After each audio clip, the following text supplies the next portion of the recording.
Sure. And as we go to NASSCOM, I wanted to check with you about a few key messages that NASSCOM's been talking about in terms of the industry.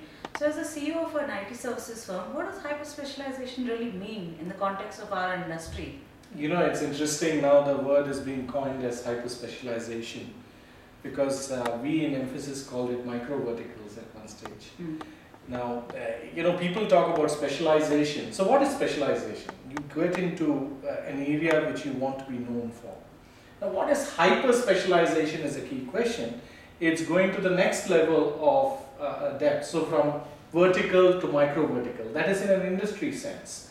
And if you go in a technology sense, it's getting deeper into a very specific area. So if you think of technology area security as specialization, so if you want to do hyper-specialization, maybe it is a hyper-specialization in the cyber security, or it is cloud-based security, or platform-based security. So it is going to that level of detail. So actually, surprisingly, in MphasiS, we started this journey 18 months ago, where we decided to go for hyper-specialization, as it is called now, where we are focused on banking, capital market and insurance on one hand, and on infrastructure we are specialized in many areas as well.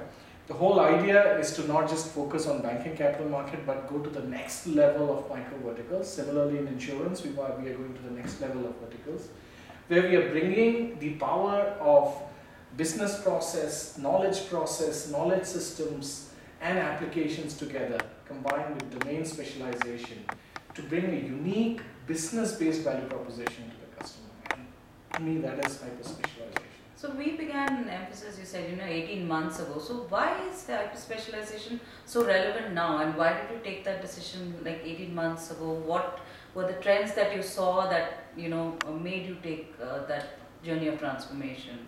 You see, the point is, customers are increasingly looking at people who can bring business value to them. And it is not just about cost optimization. Many offshore companies have been focused overly on cost through labor arbitrage. And it is extremely important that you want to be seen as a business partner by the customer. And that requires you to invest in your knowledge ware, in your talent pool, and have systems, processes, ecosystems, solutions which are highly specialized. And that's not enough. You also need to have business models which lend themselves to being a business partner. And what I mean by business models is you need to have pricing models which is based on risk and reward, which is based on outcome.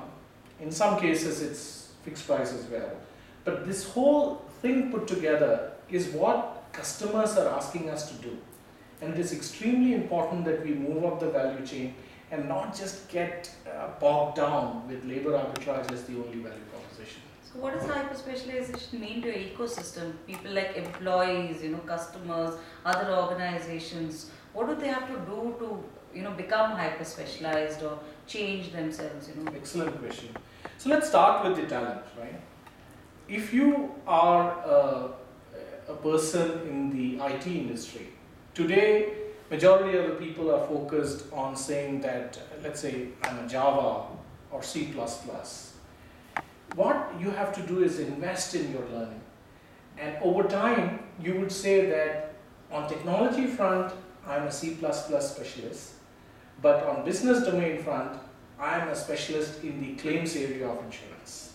So you bring the value of these two together, and this will truly, truly enhance the value of these talent pools, because you would become far more valuable in the eyes of the customer. So that is as far as the talent pool is concerned. Now let's talk about the companies which are in IT services industry.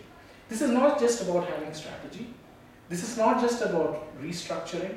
This is also about talent pool, and most importantly, how you view your business.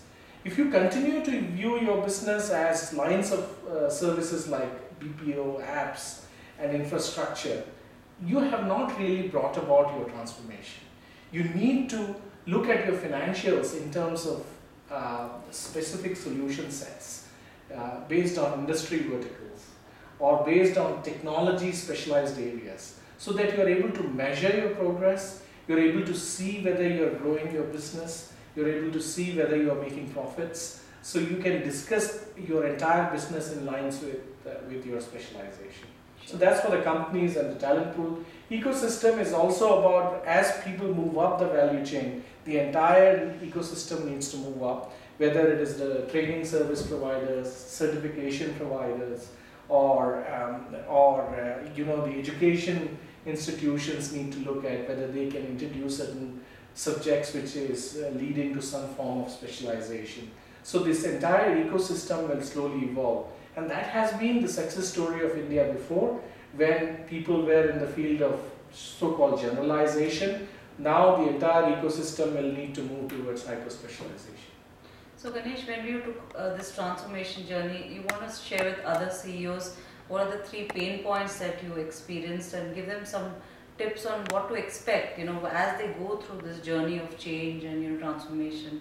Because everybody is looking to change, but you are in some way ahead of the curve. So maybe you want to share some of those 3 or 4 So, points. first of all, I'm in no position to advise other CEOs because, this industry is full of extremely talented and successful CEOs. But my own journey, if you really ask me, in the last 18 months, the people focus enormously on restructuring. To me, that is the easiest bit, and I will call it physical aspect of transformation. What is more important is the chemical aspect of transformation, where you are focused on your talent, where you are focused on your go-to-market, where you are focused on your measurement systems, and and most importantly, your approach to the customer. You need to move more and more towards the business side of customer rather than focusing on technology and procurement side alone. So these are the changes which become far more difficult than the restructuring. People focus too much on restructuring and too little on this side. And what we tried doing is focusing more on the chemical aspect of transformation. That is a tougher aspect of transformation. It never kind of gets ever completed, so you make a gradual progress.